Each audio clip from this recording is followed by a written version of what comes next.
नमस्कार, आप देख रहे हैं TV9 राजस्थान। मैं हूं आपके साथ अम्बेश श्रीवास्तव। राजस्थान में चुनाव का माहौल चल ही रहा है। 25 नवंबर को मतदान होने हैं। सभी प्रत्याशी जी तोड़ मेहनत कर रहे हैं। प्रदेश की दो बड़ी पार्टियां हैं, कांग्रेस और बीजेपी।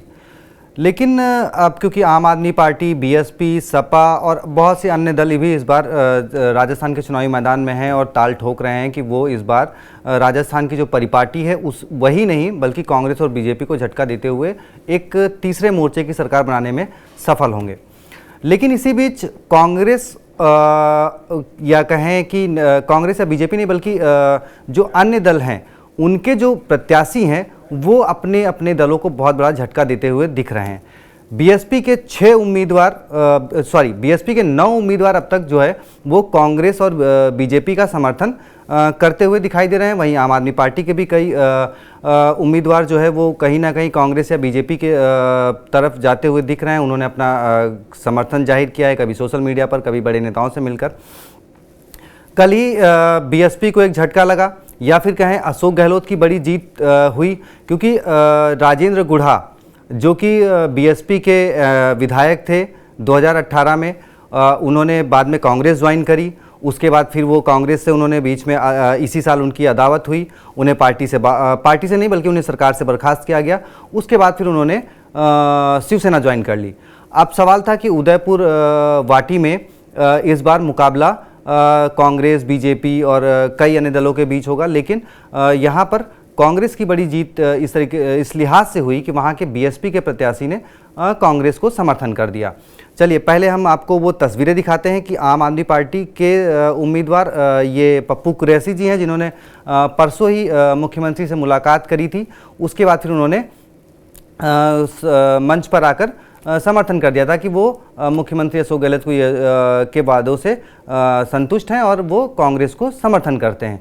यानी कहीं ना कहीं जयपुर में कांग्रेस का पलड़ा भारी हो गया और आपको इसका नुकसान हुआ। अब इसके बाद आपको दिखाते हैं संदीप का बयान ही सुनवा देते हैं, जो कि उन्होंने कल कांग्रेस को समर्थन कर दिया बीएसपी से जो उम्मीदवार थे उदयपुर वाटी से। इस अनुसार उदयपुर वाटी विधानसभा क्षेत्र के 36 कौम, मैं बहुजन समाज पार्टी का प्रत्याशी संदीप सैनी अपने सभी समर्थकों के साथ माननीय मुख्यमंत्री जी के आदेश के अनुरूप हम सब लोग कांग्रेस को समर्थन करते हैं और चौथी बार माननीय मुख्यमंत्री जी को राजस्थान का मुख्यमंत्री बनाएंगे और उदयपुर वाटी को जीत के आएंगे। चलिए, ये सुना आपने संदीप जी को। ऐसी तस्वीरें खैर हम पहले भी कई बार स्क्रीन पर देख चुके हैं और राजस्थान की जनता ने भी देखा है कि बीएसपी के उम्मीदवार किस तरीके से कांग्रेस का दामन थामते हैं।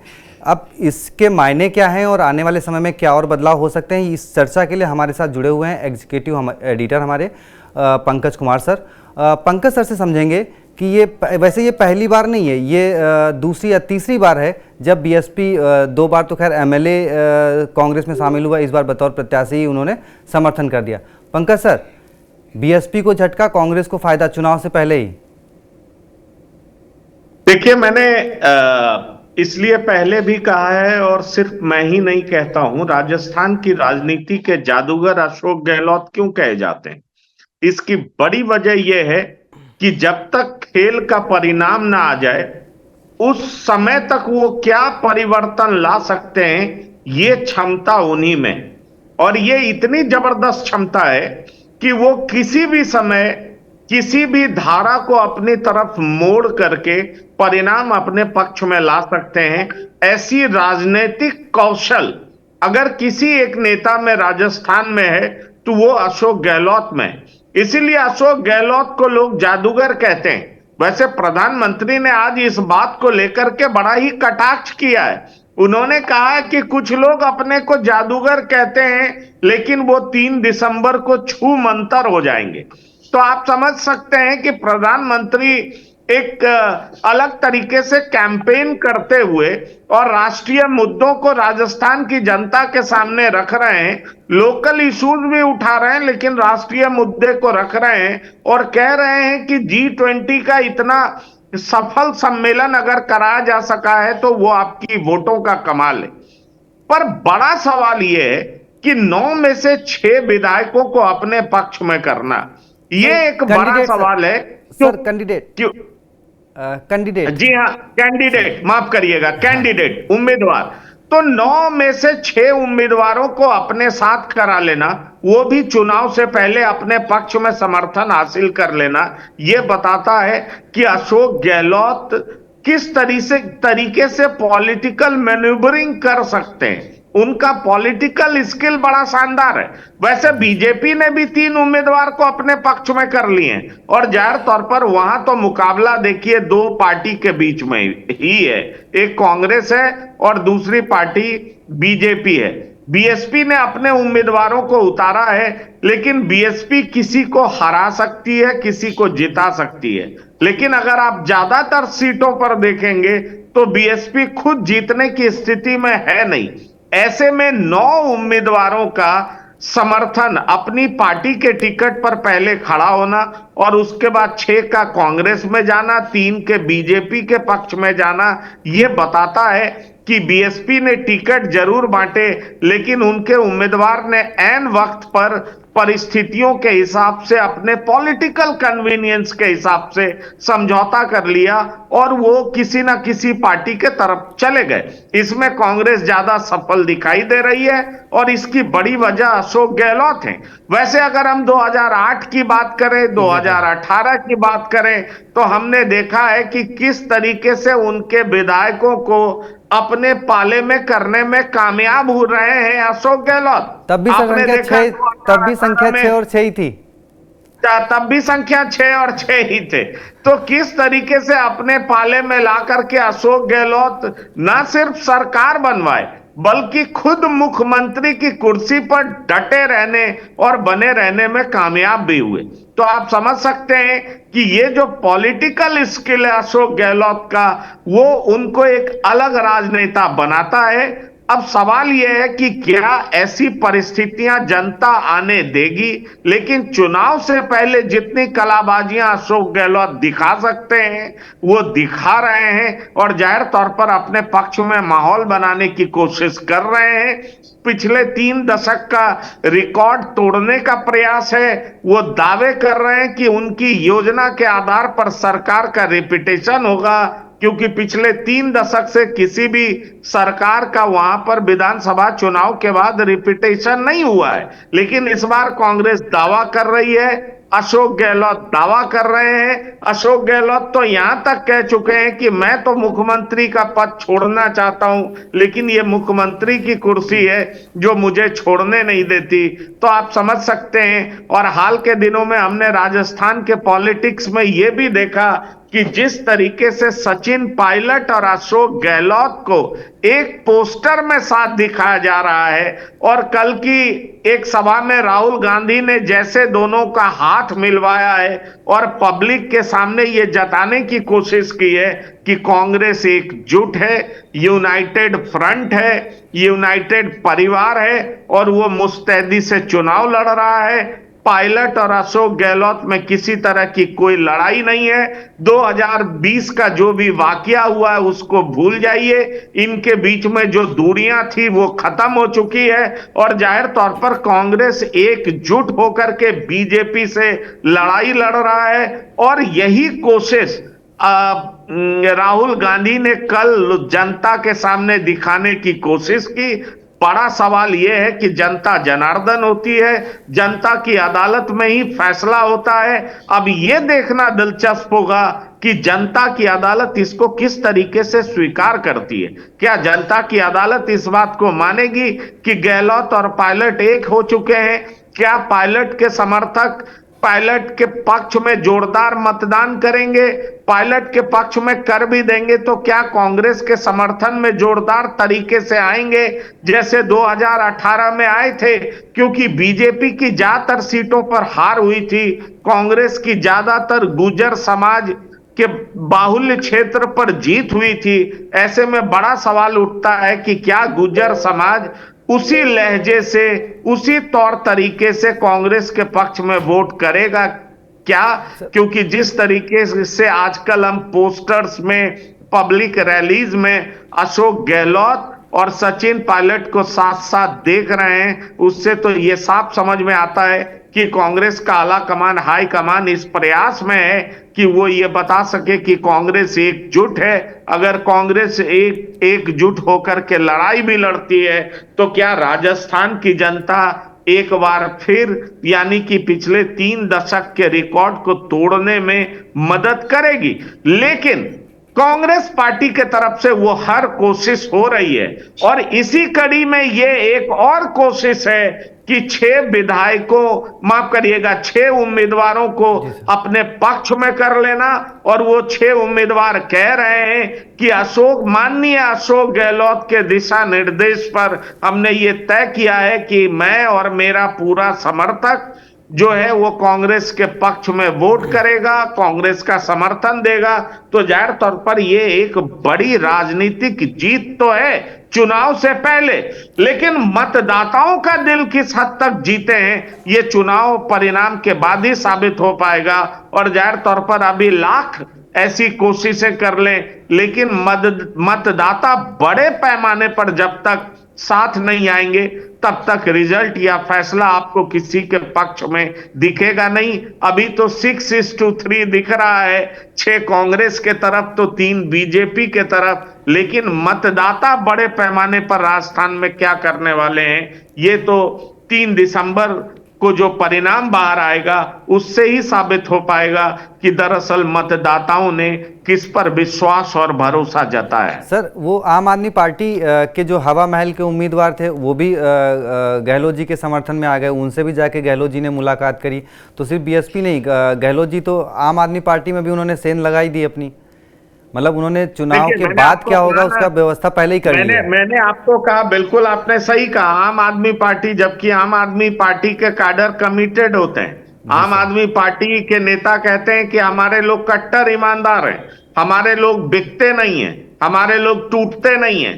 लेकिन जिस तरीके से अशोक गहलोत ने आम आदमी पार्टी में भी सेंधमारी कर दी और उनके उम्मीदवार भी कांग्रेस के पक्ष में समर्थन में आ गए हैं, तो जाहिर तौर पर इसीलिए मैंने कहा कि राजस्थान की राजनीति के जादूगर हैं अशोक गहलोत। और अगर उन्हें कलाबाजी और जादू दिखाने का कोई मौका मिलता है और तो ऐसा अवसर वो कभी नहीं चूकते।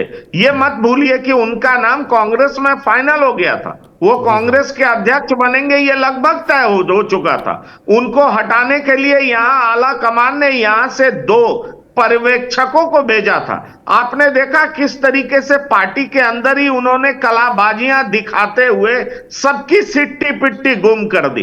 वो दोनों पर्यवेक्षक गायब हो गए, उसके बाद वो वापस आए, सोनिया गांधी से मिले, उन्होंने किस तरीके से पूरे माहौल को अपने पक्ष में कर दिया। और उसके बाद आप देख रहे हैं कि अब राष्ट्रीय अध्यक्ष के तौर पर मल्लिकार्जुन खड़गे हैं और कार्रवाई की मांग होती रही, वहां बने हुए हैं। सर कार्रवाई की मांग होती रही, उसके बाद भी देखिए शांति धारीवाल को टिकट मिल गया। बहुत मैं वही कह रहा हूं कि यही अशोक गहलोत की जादूगरी है, अपने तमाम लोगों को बचा लेना, फिर मैडम सोनिया से पुनः उस तरह के संबंध स्थापित कर लेना, गांधी परिवार में उस तरह का विश्वास जगा लेना, साथ ही उन नेताओं को दरकिनार कर देना जो उन्हें मुख्यमंत्री के पद से हटाना चाहते थे। तकरीबन 90 विधायकों का समर्थन जाकर के इस्तीफा दे आया। एक तरीके से खुली चुनौती थी गांधी परिवार की, ये खुला बगावत था। लेकिन अशोक गहलोत ने ये सारा नाटक और सर्कस करके भी उन्होंने फिर से गांधी परिवार का विश्वास जीत लिया, कांग्रेस में अपनी पकड़ मजबूत बना ली। अब तो देखिए इस चुनाव में उनके नेतृत्व में चुनाव लड़ा जा रहा है। इनफैक्ट इसमें किसी को कोई शक नहीं है, उनकी योजनाओं का जिक्र राहुल गांधी हर रैलीज में कर रहे हैं, अपने हर चुनावी सभा में कर रहे हैं। उन्होंने जो हेल्थ को लेकर के योजना तो बनाई, कर्नाटक तक में गहलोत जी की सारी योजनाओं का जिक्र हुआ, पूरी जिम्मेदारी दी गई कर्नाटक तक में। सर तो आप समझ सकते हैं, इसीलिए मैंने आपसे कहा कि अशोक गहलोत को अगर कोई भी मौका मिलेगा वो थोड़े से अवसर को अपनी जीत में बदलना जानते हैं और ऐसा वो लगभग 4 दशक से करते आ रहे हैं। तो आप समझ लीजिए अशोक गहलोत वहां की राजनीति के जादूगर हैं, इसमें कोई शक नहीं है। और खास तौर पर अगर भैरव सिंह शेखावत के बाद राजस्थान की राजनीति में कोई अपने पॉलिटिकल स्किल, जादूगरी, विरोधियों पर भी जीत, पार्टियों के भीतर भी असंतुष्टों की मात, इन सबको कोई बड़े तरीके से करना जानता है और वो हारते हारते हुए भी जीतने की कला जानता है, तो वो अशोक गहलोत हैं। इसलिए आप अशोक गहलोत जब तक पूरे तरीके से नहीं हारते, राजस्थान की जनता बिल्कुल उन्हें नहीं नकारती, तब तक आप अशोक गहलोत को हारा हुआ नहीं कह सकते। वो अपनी तरफ से हर वैसी सियासी चाल चलेंगे जो उनकी जीत को सुनिश्चित करे और फिर से उन्हें मुख्यमंत्री बनाने में कारगर साबित हो। मुझे तो सर 2022 का वो जब राज्यसभा के चुनाव हुए थे तब का वो सीन याद है कि हम लोग कवर कर रहे थे कि भाई और सब लोग ये एक्सपेक्ट कर रहे थे, उम्मीद कर रहे थे कि शायद कांग्रेस के या निर्दलीय विधायक जो है वो जो एक उम्मीदवार निर्दलीय खड़े हुए थे राज्यसभा चुनाव के लिए, शायद उनको 2-4 वोट जो है वो क्रॉस वोटिंग कांग्रेस की तरफ से निर्दलीय हो जाए। लेकिन सर जब वो बीजेपी की शोभा कुमारी ने ही कांग्रेस मतलब एक क्रॉस, न केवल क्रॉस वोटिंग करी बल्कि खुलेआम वो दिखाते हुए वो बाहर आई, और उसके बाद नतीजा कि उन्होंने, और जबकि उनको वसुंधरा का बड़ा करीबी माना जाता था, उसके बाद भी उन्होंने कांग्रेस ज्वाइन कर ली। इस बार कांग्रेस ने उनको टिकट दे दिया।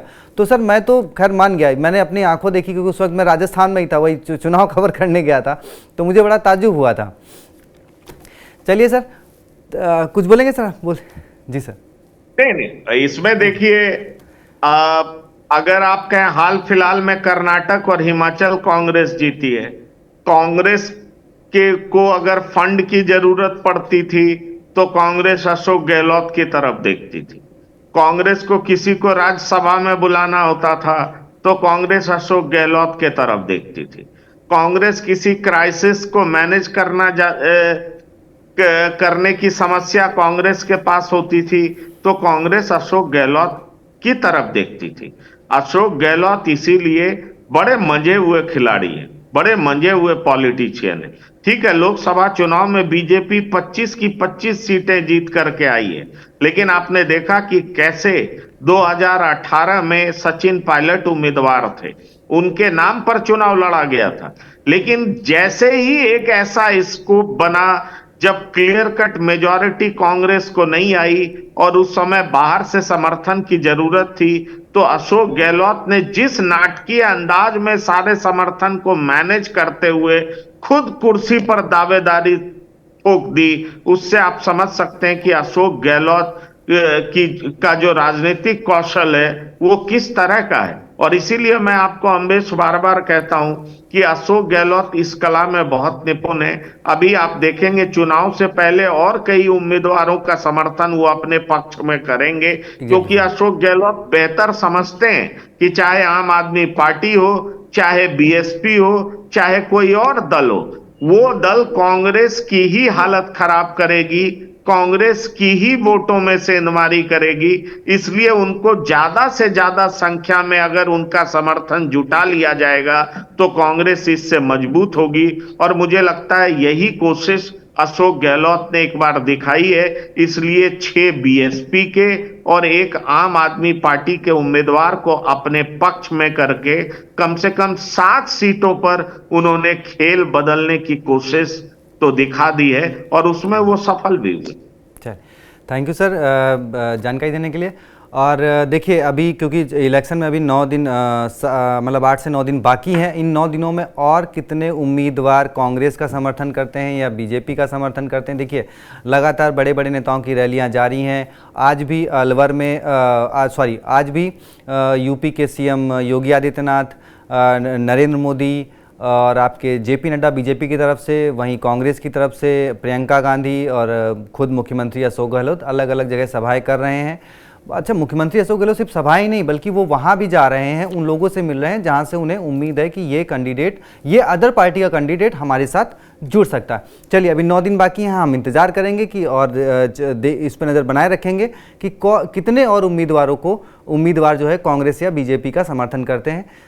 इस खबर को देखने के लिए थैंक यू, और TV9 और खबरें देखने के लिए TV9 राजस्थान को लाइक करें, शेयर करें, सब्सक्राइब करें। Thank you sir.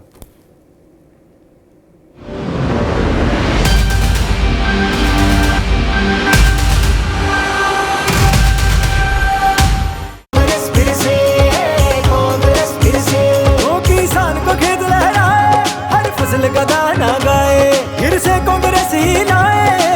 के हाथ बढ़ाए। राजस्थान में देखो इसने काम किए दिल से। कांग्रेस फिर से, कांग्रेस फिर से, कांग्रेस फिर से। बच्चे बच्चे की आशा, हर बेजुबान की भाषा, नारी सम्मान का रक्षक, टिक ना पाए कोई भक्षक। ऊंच नीच का भेद मिटाकर सबको ये मिलते हैं। कांग्रेस फिर से, कांग्रेस फिर से, कांग्रेस फिर से, कांग्रेस फिर से। कांग्रेस का एक ही नारा, बस वह विकास की धारा, असुविधा का अंधियारा कांग्रेस ने पल में उतारा। हो काम को जिसके देख के चेहरे रहते हैं खिलते हैं। कांग्रेस